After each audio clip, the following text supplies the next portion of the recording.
Well, hey, look there. I think the interesting thing about this game is that there's no mystery to it. Over the last 2 years, this will be our fourth encounter with this team. I would say the teams know each other quite well. There's certain things that have to be taken care of on both sides, and we're happy to be at home. I think that it's a source of confidence and strength. John Wooden talks about his concept of competitive excellence.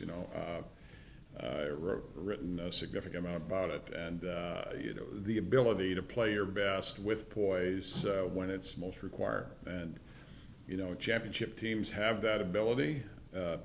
Every team doesn't. Every team doesn't have that ability. That's why championship teams happen every now and again.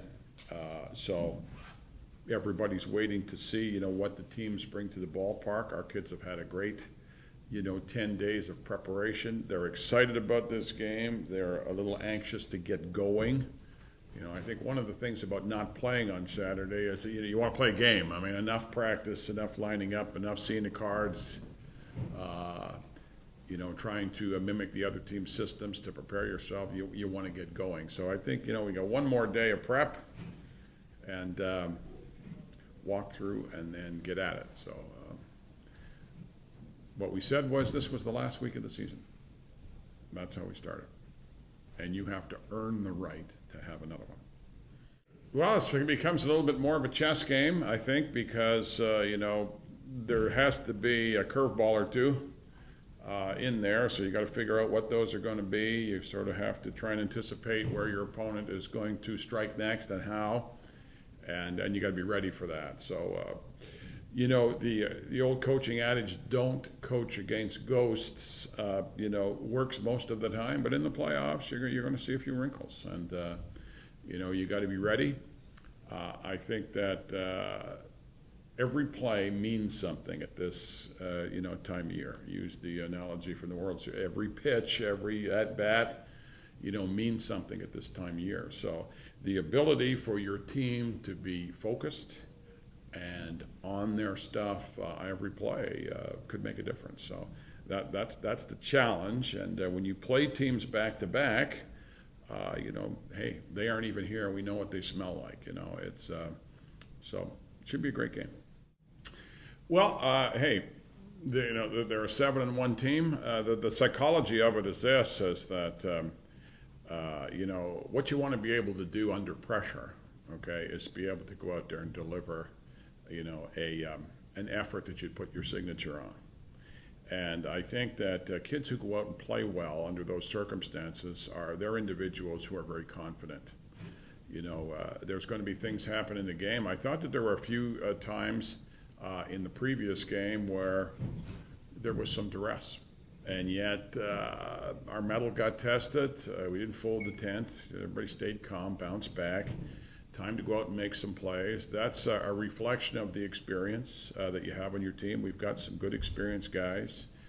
We still have a handful of guys that were part of that '09 championship team who, saw what it was like at the highest levels of competition, the way you have to be poised, the way you have to rally to make plays, when, really it's do or die at times, and you go out and do. And, if your team is able to do that, then you're going to play the following week, and you're going to play the week after, and you're going to play the week after. So this team here is, coming together, I would say, in a fashion at an appropriate time of the year. So I think we're poised to play our best game of the year. Well, let me just say this. There's two things I'd like to say. I would like to certainly express my gratitude and my compliments to two of the stadium workers out there, Mike Lesarge and Terry McKenna. They've done a terrific job managing the field all season long. I believe that it is in probably as good a shape as it possibly could be for a natural grass surface, and those guys have done the lion's share of the prep work on it. One of the things that is kind of being swept under the rug is it's a kind of an emotional thing for these guys in the room. In all likelihood, if things go as planned, this will be their last home football game as a Queens football player. So, that'll be in the back of their minds. So what I've done is,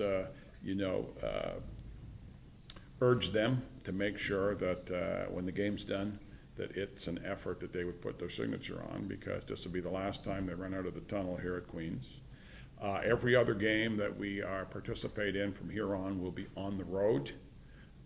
So this is an important thing, when you run out the tunnel that last time, your last college football game. I mean, you feel a few things. You are definitely prone to reflection, and as you think about that moving forward, there's a lot of things that go through your head.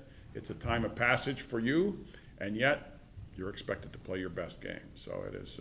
I'm really proud of these guys. We've got some tremendous athletes, great contributors here in the room today. Got Josh Prinzen, a graduate of our engineering program here, 5-year player. Derek Morris is in the Faculty of Education, finishing off his education here. Giovanni Aprile is also in the Faculty of Education here. These guys are leaving Queens with 2 degrees. Justin Baronitis is also in the Faculty of Education. Bumper crop on teachers. Sure hope there's jobs out there for those guys.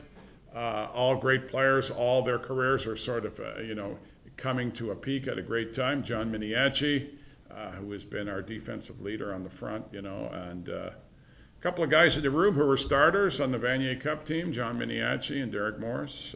So they happen to be our 2 captains, great guys. And this is a time, they know that this is the time where you got to put into 5th gear.